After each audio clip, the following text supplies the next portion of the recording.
শীতকালে কাক ভরে উঠে ভোরবেলা থেকে শুরু হয় আমাদের গৃহবধূদের কাজকর্ম। আমিও কিন্তু তার ব্যতিক্রম নই, তবে সকাল সকাল উঠলে কিন্তু কাজটা বেশ তাড়াতাড়ি হয়ে যায়। হ্যাঁ, আমার কাজটা তাড়াতাড়ি যদিও হয় না বলা ভুল, কারণ কাজ তো অনেক থাকে, তো সব কাজ করতে করতে না অনেক কাজ জমে যায়। একটার পর একটা কাজ জমতেই থাকে। তবে ওই আর কি, রাতে একটু তাড়াতাড়ি হয়, এডিটিংটা একটু তাড়াতাড়ি করতে পারি। তারপরে হয়তো প্রতিদিন যেমন ঘুমাই 1-1:30 বেজে যায়, হয়তো সেদিন একটু তাড়াতাড়ি ঘুমাতে পারি। এরকমটাই হয়, প্রতিদিন একই রকম রুটিন থাকে। হ্যাঁ, তার মধ্যে কিছু কিছু চেঞ্জ হয় মাঝে মাঝে, আবার মাঝে মাঝে কিছু কিছু রুটিন একই রকম থাকে। কারণ জীবনটা আমাদের কিন্তু কোনো কি বলবো, নাটক নয়। নাটক বলতে আমরা যেরকম সিনেমায় মুভি দেখি সেরকম নয়, এটা রিয়েল লাইফ। তাই রিয়েল লাইফটা মাঝে মাঝে একটু একঘেয়েই হয়। সব কিছু চাইলেই সব কিছু সময় মতো কিন্তু পাওয়া যায় না। আজকে তোমাদেরকে দারুণ একটা জিনিস শেয়ার করব। জানো তো, আমার রান্নাঘরে যে কোনো জিনিস খুব প্রিয় হয়, আর সেটা যদি ব্যবহার করে খুব ভালো ফলাফল পাই। হ্যাঁ, সেরকম একটা জিনিস তোমাদেরকে দেখাবো। আমি এই কিছুদিন আগে ইন্ডাস ভ্যালি থেকে এই দুটো প্রোডাক্ট নিয়েছিলাম আয়রনের। এত ভালো আর এত সুন্দর রান্না হয়, পুরো ননস্টিকের কাজ করে। এগুলো কিন্তু 100% ন্যাচারাল আর টক্সিন ফ্রি হয়। এগুলোর মধ্যে কোনো কেমিক্যাল কোটিং অ্যাড করা থাকে না। আর এর মধ্যে রয়েছে আয়রন, যেটা তোমাদের খাবারকে আরও টেস্টি বানিয়ে তুলবে। আর আমরা জানি আয়রন আমাদের শরীরের পক্ষে কতটা জরুরি। ন্যাচারালি ননস্টিকের মতো কাজ করে, আর ডাক্তাররাও কিন্তু এগুলোতে রান্না করার জন্য রিকমেন্ড করে। স্ক্রিনে দেওয়া আমার কুপন কোড ইউজ করলে তোমরা কিন্তু 12% ডিসকাউন্ট পেয়ে যাবে। আমি ডেসক্রিপশানে লিঙ্কটাও দিয়ে দেবো। যতই সকালে উঠি না কেন, কাজ যেন কিছুতেই কমতে চায় না। দেখো, একটার পর একটা কাজ কিন্তু ঠিক মনে পড়ে যাচ্ছে। মেয়েটা স্কুল থেকে আস্তে আস্তে তো অনেকটা লেট হয়ে যায়, ওই জন্য ওর খাবার সময় হয়ে গেছে, স্কুল থেকেও এসে গেছে। তো ওকে এবার খাবারটা দিয়ে দেবো। পেস্তা বাবুর খাওয়া হয়ে গেছে, মেয়ে এসে চেঞ্জ করে নিয়েছে। তো ওকে চেঞ্জ করিয়ে দিয়ে তারপরে উজ্জ্বলকে তো ঘরে নিয়ে এসেছিলাম। মেয়েও যখন ঢোকে উজ্জ্বলকেও সেই মুহূর্তে ঘরে নিয়ে আসে আর কি, স্নান করিয়ে। তো এদিকে উজ্জ্বলকেও খেতে দিতে হয়, নিজের খাওয়া তো ছেড়েই দাও, কোনোদিন খাই কোনোদিন খাওয়া হয় না। আর মেয়েটাকে তো টাইম মতো খেতে দিতেই হবে, কারণ ওর আবার স্নান আছে, স্নান করিয়ে দিতে হবে, আবার এদিকে পড়াশোনা আছে। তো এই যে আমাকে বললো, মা ভাতটা একটু খাইয়ে দেবে, গরম রয়েছে।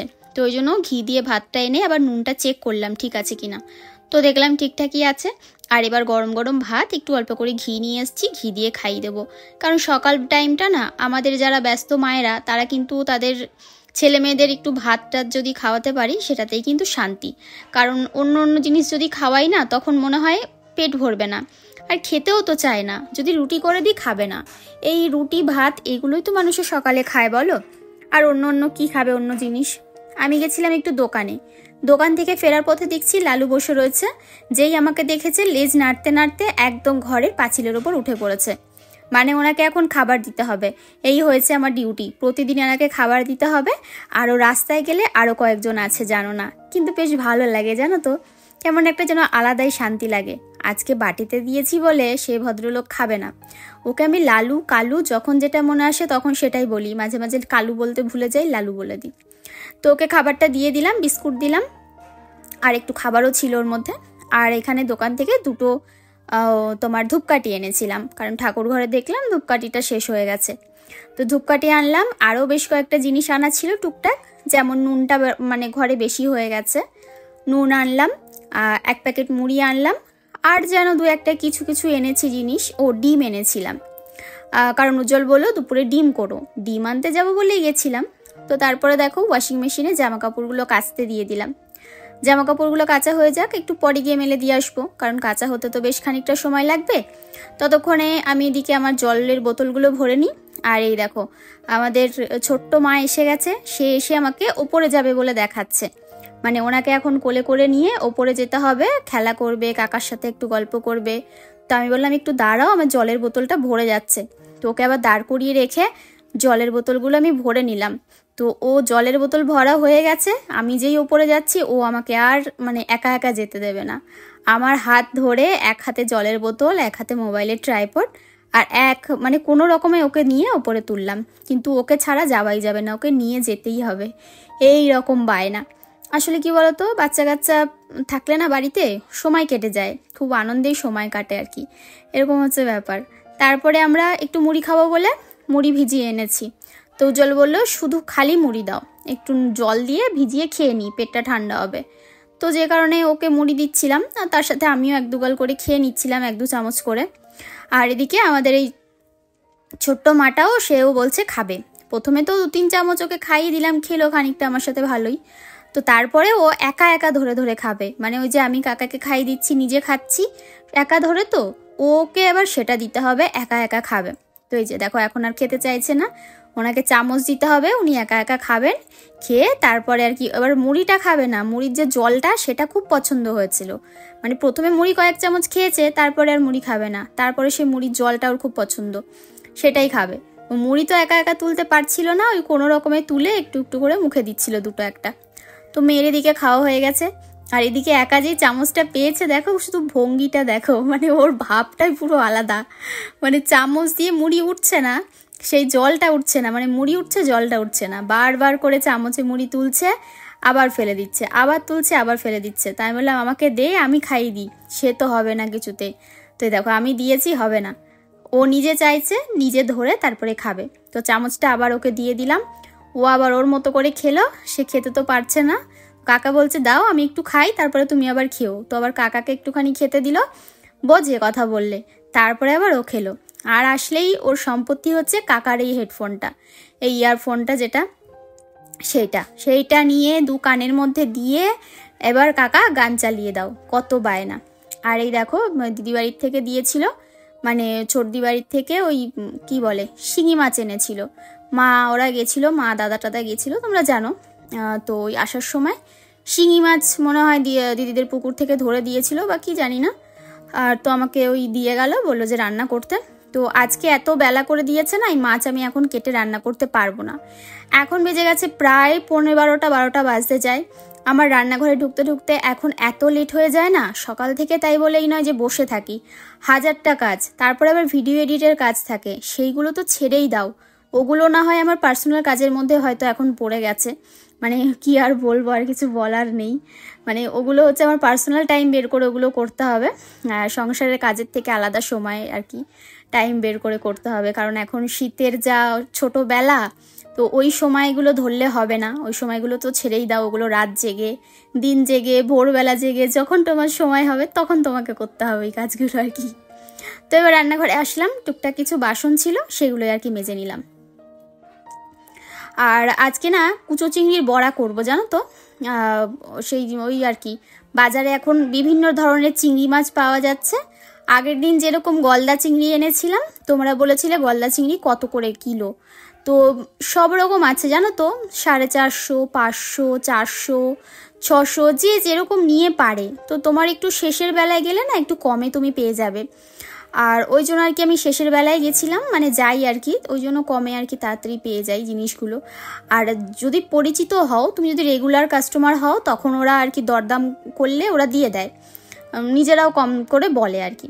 তো সেই রকম আমিও যখন বাজারে যাই, আমাকে প্রতিদিন আমি যেখানে যাই মোটামুটি 1-2 জায়গা থেকে ঘুরে ফিরে মাছ নিয়ে আসি, খুব বেশি ঘোরাঘুরি করি না, মানে আর কি যেগুলো ভালো লাগে সেইগুলো আর কি, যদি মনে হয় অন্য জায়গায় ভালো তো অবশ্যই সেখান থেকেই নিই। তো এরকম আর কি। তো দেখো এই মাছটাকে না আমি রেখে দিচ্ছি, মাছটাকে আজকে আমি কাটতে পারবো না, কালকে সকাল সকাল উঠে মাছটাকে কেটে রাখবো, কেটে তারপরে রান্নাবান্না করব। আর এদিকে করব ডিমের ঝোল, ডিমটাকে ভাবছি একটু অন্যরকমভাবে করব, আর প্রতিদিন তো একই রকম ডিম কষা করি, তো উজ্জ্বল বললো ডিম কষাই করো, তবে আজকে একটু মানে ধনে পাতা দিয়ে আজকে করব, ধনিয়া এগ কারি বলতে পারো, কি নাম দেবো নিজেই জানি না। তো দোকান থেকে না এই 10 টাকায় এতগুলো ধনেপাতা আমাকে দিয়েছে, বললো বাড়ি নিয়ে গিয়ে বড়া ভর্তা যা ইচ্ছা করে খাও। বেশ, আমিও নিয়ে এসেছি খুশি মনে। তাই আমি বারণ করছিলাম যে না এতগুলো ধনেপাতা নেবো না, নষ্ট হয়ে যাবে, ঘরে রয়েছে অলরেডি। তো বলছে নিয়ে যাও, এই কটাই রয়েছে নিয়ে যাও, 10 টাকায় নিয়ে যাও। তো ব্যাস আমি নিয়ে আসলাম ধরে। আর এবার এদিকে ডিমটা সেদ্ধ বসিয়ে দিয়েছি, ওদিকে চিংড়ি মাছটা আর কি জল বরফ ছাড়তে দিলাম, ভাতটাও বসিয়ে দিয়েছি। আর এদিকে এবার ডিমটাকে সেদ্ধ করে ডিমটাকে ছাড়িয়ে নিচ্ছি, আর ডিমটা ছাড়িয়ে নিয়ে নুন হলুদ আর একটু লঙ্কার গুঁড়ো দিয়ে এটাকে ভাজতে বসিয়েছি। তো প্রতিদিন ভাবি ওপরে যাব, ওপরে উনুনে রান্না করব, কিন্তু এত শর্ট টাইমের মধ্যে রান্না করতে হয় না, ওপরে গিয়ে যে আরামসে রান্না করব সেগুলো আর আমার হয়ে উঠছে না। আসলে সকাল থেকে একার হাতে এই সমস্ত কাজ, মানে একটা বাসন গোছানো পর্যন্ত সেটাও যদি না গোছাই সেটাও সেভাবে পড়ে থাকে, জামা কাপড়টাও পড়ে থাকে, মানে যেটা না করব সেটাই পড়ে থাকবে। এবার অগোছালো কাজ তো দেখতে ভালো লাগে না বলো। নিজে যেটুকুনি পারি গুছিয়ে গাছিয়ে করি, যেটুকুনি পারি না বলাটা ভুল, করতেই হয়, কারণ না করলে তো হবে না, সেই কাজটা করতেই হয়। এবার ওই নিজে না খেয়ে না দিয়ে কাজগুলো করতে হয় সংসারটাকে একটু গুছিয়ে গাছিয়ে রাখার জন্য আর কি। এই দেখো এবার এদিকে মশলা দিয়ে দিয়েছি, এর মধ্যে ওই আদা লঙ্কা আর হচ্ছে গিয়ে পেঁয়াজ সব কিছুই রয়েছে। অল্প অল্প করে মশলা দিয়ে একটা ওই মশলা বানিয়েছিলাম, সেটাকেই দিয়ে ভালো করে কষিয়ে নিলাম। এবারে মশলাটাকে একটুখানি কষিয়ে দিয়ে এবার এর মধ্যে দিয়ে দিচ্ছি খানিকটা ধনেপাতা বাটা। খুব বেশি দিইনি, অল্প করে দিলাম, কারণ জানি না কেমন টেস্ট হবে। যদি ভালো লাগে তাহলে পরে একদিন অবশ্যই আবার বেশি করে দিয়ে বানিয়ে খাবো। হ্যাঁ, তবে ভালো হয়েছিল, ডিমের কারিটা খুব সুন্দর হয়েছিল, একটা সুন্দর গন্ধ বেরোচ্ছিল ওর মধ্যে থেকে। যেমন ধনেপাতা দিলে একটা তরকারিতে গন্ধ আসে না, সেই রকম। খানিকটা কষিয়ে নিয়ে দিলাম এবার টমেটোটা একটু আগে দিলেই অবশ্য ভালো হতো, তবে ভুলে গেছিলাম। এবার দিলাম বেশ খানিকটা কড়াইশুঁটি বা মটরশুঁটি, ছাড়িয়ে রেখেছিলাম রাত্রেবেলা অফ টাইমে বসে বসে, আর সেটাকেই আর কি দিয়ে দিলাম। তবে কড়াইশুঁটি মানে তরকারির মধ্যে না এইসব কড়াইশুঁটি দিলে উজ্জ্বল আবার ভালোবাসে না। ও আমাকে বলছে কি তরকারি খুব ভালো হয়েছে, কিন্তু কড়াইশুঁটিটা আজকে দিয়েছো, পরের দিন যেন তরকারির মধ্যে আর দিও না। মানে এখন এই শীতকালে সবের মধ্যে শুধু কড়াইশুঁটি আর কড়াইশুঁটি, এটা কিন্তু ঠিকই, যে মানে সব তরকারির মধ্যে শুধু কড়াইশুঁটি ধনেপাতা এই সমস্তই তো যায়। তো ভেবেছিলাম কড়াইশুঁটির কচুরি করব, কিন্তু সে আর হচ্ছে না। দেখি কবে করি, শীতের মধ্যে একদিন করতে হবে। তো ভালো করে জল দিলাম, ফুটে গেছে। এবার এর মধ্যে দিয়ে দিচ্ছি ডিম একটু বেশি করেই নিয়েছি দুবেলার জন্য। তো আর উজ্জ্বল বললো যে আমার জন্য একটু 2টো ডিম দিও, আমি 2টো ডিম খাবো আজকে। তো আমি বললাম ঠিক আছে 2টো ডিমই দেবো আর কি। আবার মাঝে মাঝে আমাদের ভোম বলে সে দুপুরবেলা খায়, তো এবার গুণাগুন্তি মানে নিই, ওই জন্য একটু বেশি নিই আমি, 1 পিস 2 পিস করে বেশি নিই, যদি খায় ওই জন্য। আর দেখো কুচো চিংড়ি এই বাছার সময় হয় একটু মুশকিল, কারণ এত কুচো চিংড়ি, পুরো সেই তোমার জল দিয়ে ভাত মাখলে যেরকম হয় ঠিক সেই রকম হয়ে যায় মাছগুলো। তবে মাছগুলো কিন্তু একদম টাটকা, মানে গঙ্গার যে মানে চুনো মাছগুলো হয়, কুচো চিংড়িগুলো হয়, সেগুলো। বড়া খাবো বলে অল্প করেই এনেছিলাম, তবে আজকের বড়াটা এত ভালো হয়েছিল। যদি হাতের কাছে চিংড়ি মাছ পাও একবার শুধু বানিয়ে খেও, দেখবে কি ভালো লাগবে খেতে। তো চিংড়ি মাছটাকে না আমি বারবার করে ধুয়ে নিচ্ছি, একটু বেছেও নিয়েছিলাম যদি কিছু থাকে, কারণ অনেক রকম পোকামাকড় থাকতেই পারে, বলা যায় না। ওরা তো চিংড়ি মাছ ধরে বিক্রি করে দেয়, ওরা তো অত বাচ্ছে না। তো দেখো চিংড়ি মাছটাই থালার মধ্যে নিয়ে নিলাম, আর এবার আবারও একটু আমি উল্টে পাল্টে দেখে নিচ্ছি কিছু আছে কি না। তো দেখলাম যে না, কোনো কিছুই আর নোংরা এর মধ্যে নেই। আর এবার এর মধ্যে দিলাম একটু নুন, একটুখানি হলুদ দিলাম, আর এখানে দেখো বেশ খানিকটা ধনেপাতা কেটে নিয়েছি। এই ধনেপাতাটাই এই চিংড়ির মধ্যে দেব, এই জন্যই আরও বেশি টেস্ট হবে খেতে। আর তোমরা চাইলে চিংড়ি মাছটা একটু ভেজে তারপরে করতে পারো, সব কিছু মিশিয়ে আবার বড়া করতে পারো, তবে এইভাবে করলেই বেশি টেস্ট হয়। আমি তোমাদের বললাম একবার করে দেখো। আর এবার বেশ খানিকটা ধনেপাতা দিলাম, মানে যতটা ইচ্ছা আমার দিয়ে দিলাম। আজকে তো ধনেপাতা পেয়েছি দোকানে কমে, কিন্তু ধনেপাতা দেওয়ার জন্য বেশি ভালো লাগছিল। তো দেখো এবার দিলাম চালের গুঁড়ো, কারণ এখন তো পিঠে পুলির সময়, সবার বাড়িতে মোটামুটি চালের গুঁড়ো আছে, আর না থাকলেও কাছে পিঠের দোকানে পেয়ে যাবে। একটুখানি বেশি করে এনে আমি ভাবছি রেখে দেবো, কারণ ওই সারা বছর খাওয়ার জন্য। শুকনো চালের গুঁড়োটা তো নষ্ট হয় না সেভাবে, অনেক দিন খাওয়া যাবে।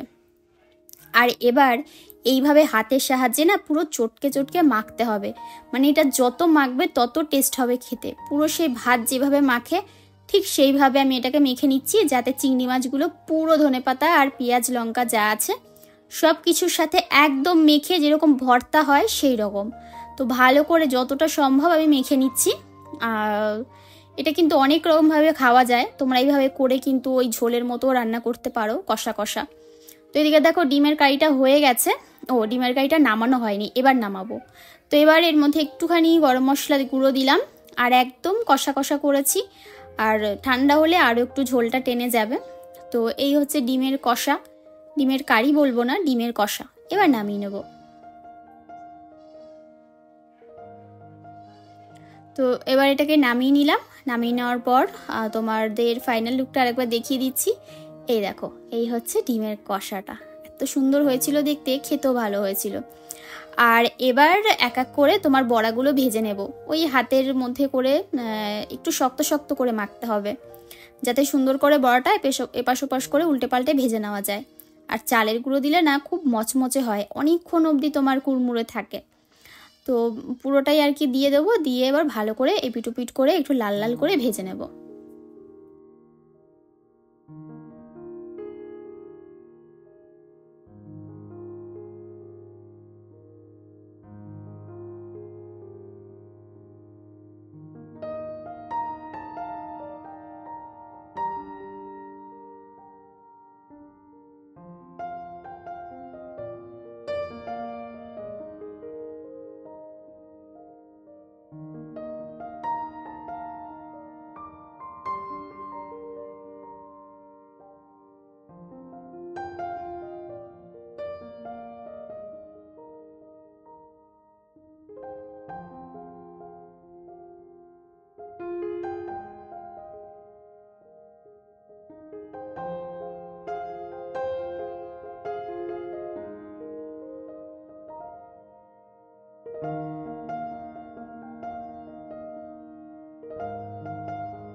দুপুরে রান্নাবান্না কমপ্লিট, আর এদিকে বড়াটাও ভাজা হয়ে গেছে। কি দারুণ দেখতে হয়েছে, তাই না বলো? তোমাদের কেমন লাগলো আজকের ভিডিওটা অবশ্যই কমেন্ট করে জানিও। সকলে ভালো থেকো, সুস্থ থেকো। যারা পরিবারে নতুন, চ্যানেলটাকে সাবস্ক্রাইব করনি সাবস্ক্রাইব করে দিও, লাইক কমেন্ট শেয়ার করতে ভুলো না। আজকের মতো টাটা।